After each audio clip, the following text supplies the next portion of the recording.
Tamil Roja born with silver spoon girl. ஒரு பணக்கார குடும்பத்தில் ரொம்ப செல்லமாக வளர்க்கப்படுற ஒரு பொண்ணு.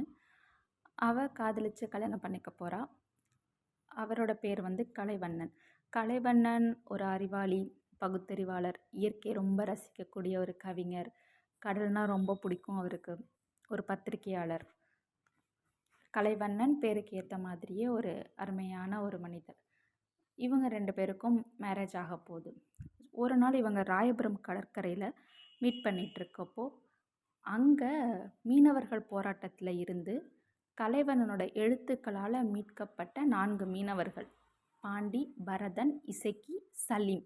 இவங்க 4 பேரும் கலைவண்ணனை பார்த்துட்டு, என்ன பேனாக்காரு, கடலுக்குள்ளே வரீங்களா, போயிட்டு வருவோம் அப்படின்னு கேட்குறாங்க. அவங்க மீன் பிடிக்க தயாராகிட்டு இருக்காங்க.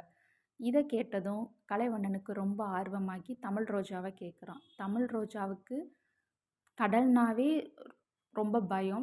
சுத்த சைவமான ஒரு பொண்ணு. ஸோ அவளுக்கு இதெல்லாம் விருப்பம் கிடையாது. ஏற்கனவே ஒரு டைம் கடலுக்குள்ளே போய் மயக்கமான நிகழ்வுகள்லாம் இருக்குது. ஸோ அதனால் அவள் பயந்துக்கிட்டு என்னால் வர முடியாது அப்படின்னு சொல்லி ரொம்ப கெஞ்சிகிட்ருக்கா. அவன் ஃபோர்ஸ் பண்ணி, இல்லை போகலாம், ஜஸ்ட்டு ஒரு ரவுண்டு போயிட்டு வரலாம் அப்படின்னு சொல்லிட்டு இவனையும் கூட்டிகிட்டு 6 பேரும் கடலுக்குள்ளே மீன் பிடிக்கிறதுக்காக போகிறாங்க. கொஞ்சம் தூரம் போட் போனதுக்கப்புறம் அவங்க மீன் பிடிக்க ஆயத்தமாகறாங்க. பட் அவங்க எதிர்பார்த்த மாதிரி வலையில் மீன் சிக்கலை. சரி, நம்ம திரும்ப போகலாம் அப்படின்னு முடிவெடுக்கிறப்ப கலைவண்ணன் கேட்குறான், இவ்வளோ தூரம் வந்துட்டு திரும்ப வெறும் கையோடு போகிறது நல்லா இருக்காது, இன்னும் கொஞ்சம் தூரம் போகலாம் அப்படின்னு சொல்லி மீனவர்கள்ட்ட சொல்லி இன்னும் கொஞ்சம் தூரம் போக சொல்கிறான். போக சொல்லி அங்கே மீன் பிடிக்கிறதுக்கு ஆயத்தமாகறாங்க. அப்பையும் பெருசாக எதுவும் இதாகலை. ஸோ தமிழ் ரோஜா இதுக்கிடையில் பார்த்தீங்க அப்படின்னா ரொம்ப பயப்படுறா, அழறா. என்னை சாகடிக்கிறதுக்காக நீங்கள் இந்த கடலுக்குள்ளே கூட்டிகிட்டு வந்திருக்கீங்க அப்படிலாம் சொல்லி அவன்கிட்ட கொஞ்சம் கோவமாக செல்லமாக சண்டை போடுறா. அப்புறம் ஒரு வழியாக இவன் பேசி சமாதானப்படுத்தி கொஞ்சம் கொஞ்சமாக அந்த சூழ்நிலைக்கு ஏற்ற மாதிரி அவளை அவள் தகவமைச்சுக்கிறாள். இதுக்கு இடையில் போட்டில் ஒரு ப்ராப்ளம் என்ன அப்படின்னு பார்த்தீங்கன்னா, அந்த இன்ஜினில் பிரச்சனை ஆகி போட் ஓடுறத ஸ்டாப் பண்ணிருச்சு. அவங்களால முடிஞ்ச அளவுக்கு அவங்க ட்ரை பண்ணியும் அதை சரி பண்ண முடியல. So that's it. இனிமேல் யாராவது அவங்கள ஹெல்ப் பண்ணால் மட்டும்தான் அவங்க அந்த இடத்துலேருந்து வெளில வர முடியும். கிட்டத்தட்ட கடற்கரையிலேருந்து 45 to 50 கிலோமீட்டர்ஸ் உள்ளே போயிட்டாங்க. ஸோ எப்படி வெளில வர முடியும்? யாராவது காப்பாற்றணும் அப்படின்னு வெயிட் பண்ணுறப்ப தமிழ் ரோஜா ரொம்ப பீதியாகிட்டா. கடந்து கத்துறா, அலறா, என்னை சாவடிக்க தான் நீங்கள் கொண்டு வந்துட்டீங்க அப்படின்னு சொல்லி அவன்கிட்ட ரொம்ப சண்டை போடுறா. மீனவர்கள்லாம் எவ்வளவோ சமாதானப்படுத்துகிறாங்க, அவங்க சமைச்சு கொடுக்குறாங்க மீன் குழம்பு வச்சு. இவள் சுத்த சைவம், பார்த்ததுமே அவளுக்கு ஒமட்டுது சாப்பாடலாம். ஸோ இவளுக்காக ஸ்பெஷலாக கொஞ்சம் ரசம், சாதம் அதெல்லாம் வச்சு கொடுக்குறாங்க. இந்த கடலில் இன்னொரு முக்கியமான ஒருத்தர் இருக்கார். அவர் யாருன்னா சுண்டலி. அந்த சுண்டலிக்கு சலீம்ங்கிற அந்த மீனவர் சாப்பாடு கொடுக்காம இருக்க மாட்டார். சமைக்கிற சாப்பாடில் அவருக்கும் கொஞ்சம் கொடுத்துட்டு தான் சாப்பிடுவார். ஏனோ தெரியல, இந்த சலீம் ரொம்ப அந்த சுண்டலி மேலே பாசமாக இருக்கார். பொதுவாகவே சலீம் இரக்க குணமுள்ள ஒரு ஆள். இவங்க வெயிட் பண்ணிவிட்டு சமைச்சு சாப்பிட்டுட்டு யாராவது வருவாங்க அப்படின்னே இருக்காங்க. 4 நாளாச்சு. கொண்டு வந்த சாப்பாடெல்லாம் குறைய ஆரம்பிச்சிருச்சு, தண்ணி குறைய ஆரம்பிச்சிருச்சு. அவங்க வந்தது 4 பேர், இருக்கிறது 6 பேர். ஸோ 6 பேருக்குமான சாப்பாடு அங்கே கரெக்டாக இருக்கணும். இருக்கிறத பகிர்ந்துக்கிடுவோம் வர வரைக்கும் அப்படின்னு சொல்லிட்டு சாதம் கஞ்சி ஆக்கப்பட்டது, கஞ்சி தண்ணி ஆக்கப்பட்டது. அதுக்கப்புறம் சாப்பாடு இல்லாமல் நான் வறண்டு போய் அந்த கடல் காற்றுல வெயிலும் மழையிலையும் இருந்தாங்க. அவங்களுக்கு நைட் டைம் கூட கொஞ்சம் பெட்டராக இருந்தது, டே டைமை விட சமாளிக்க முடியல. ஸோ அந்த மாதிரி போயிட்டு இருந்தது. இப்படி நாட்கள் ஓடி 9வது நாள் கூட வந்துடுச்சு. எந்த தகவலும் இல்லை, யாரும் காப்பாற்றுற மாதிரி தெரியல. 9ஆம் நாள் அவங்க சாப்பாட்டுக்கு வழி இல்லாமல் ரொம்ப பசியில் துடிச்சிட்ருக்கு. அப்போ கடல் ஆமை இருக்குல்ல, அதை பார்க்குறாங்க. அதை பிடிக்க முற்பட்டப்போ ஒரு 3 ஆமைகள் மாட்டிருக்கு. அந்த 3 ஆமையை நம்ம சாப்பிட்லாம் அப்படின்னு சொல்லிட்டு எல்லாம் ஷேர் பண்ண ஆரம்பிக்கிறப்ப, எனக்கு கொஞ்சம் கிடைக்குமா அப்படின்னு ஒரு குரல்.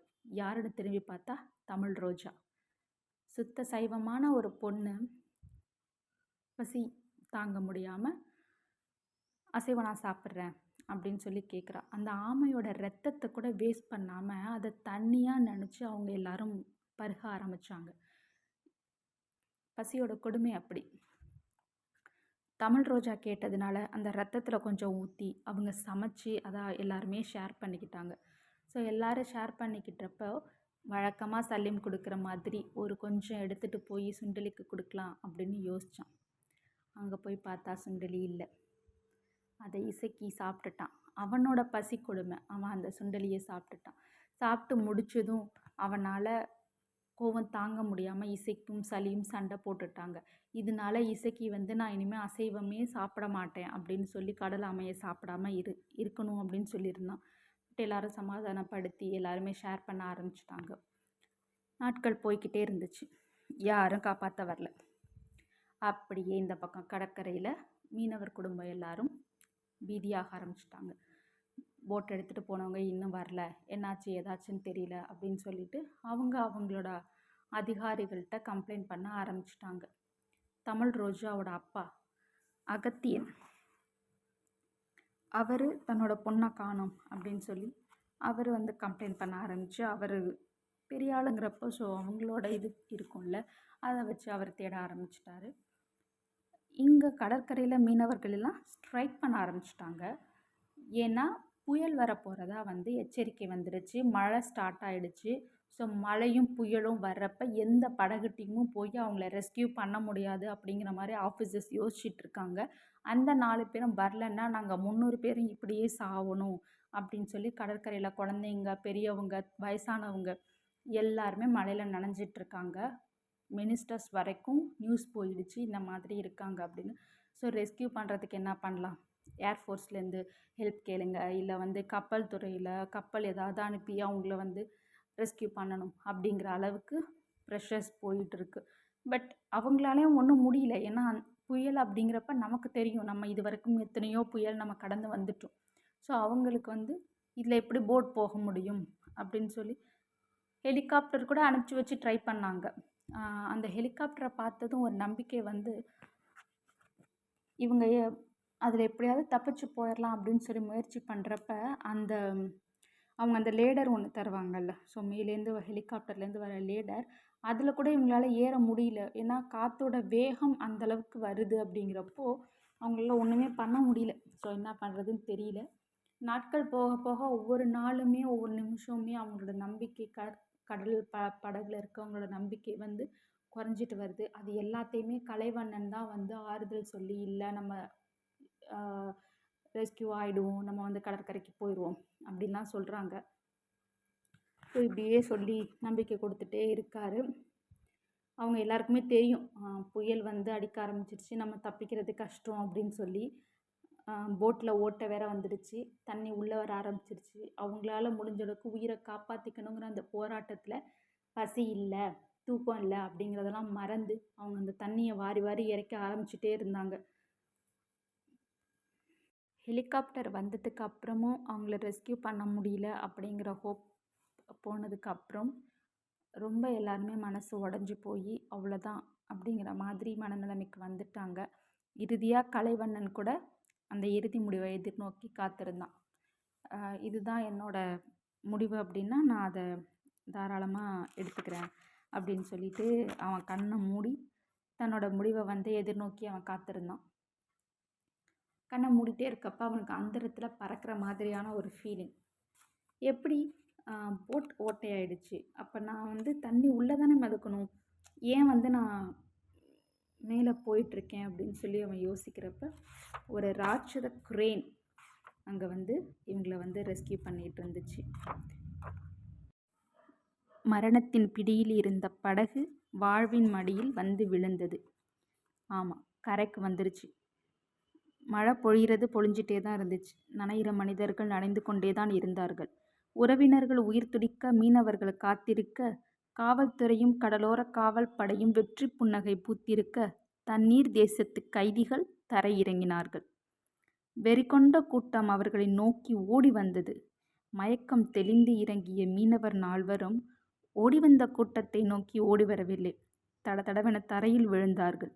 மண்ணில் உருண்டார்கள், புரண்டார்கள், அழுதார்கள், அரற்றினார்கள். என் தாயே, என் மண்ணே, என் மாதாவே என வெறிகொண்டு பூமியை முத்தமிட்டார்கள். பாண்டி ஒரு பிடி மண்ணை அள்ளி வாயில் போட்டு கரகரவென்று மென்று தின்றான். கீழே விழுந்து புரண்டவர்களை ஓடி வந்து உறவினர்கள் தூக்கினார்கள். மருத்துவமனை வாசலில் கலைவண்ணனை சூழ்ந்து கொண்டு பத்திரிகையாளர்கள் கேட்டார்கள், நீங்கள் மீட்கப்பட்டதற்காக யாருக்கு நன்றி சொல்வீர்கள்? அரசாங்கத்துக்கா, ஆண்டவனுக்கா? கலைவண்ணன் சொன்ன அந்த வார்த்தை தான் நம்பிக்கைக்கு. வெப்பம் தணிந்திருந்தது. இனி தமிழுக்கு மரணம் இல்லை என்று கலைவண்ணன் நிம்மதி பெருமூச்சு விட்டான். ஆமாம், கண்டிப்பாக தமிழுக்கு இந்த மாதிரி கவிஞர்கள் இருக்கிற வரைக்கும் என்றைக்குமே மரணம் இல்லை. கவிஞர் அவ்வளோ அழகாக கதை சொல்கிறப்ப நடுநடுவில் அந்த கவிதை வடிவத்தில் சொல்லியிருக்காரு. ஸோ டைம் கிடைக்கிறப்ப நீங்களும் தண்ணீர் தேசம் அப்படிங்கிற இந்த புத்தகத்தை வாசித்து பாருங்கள்.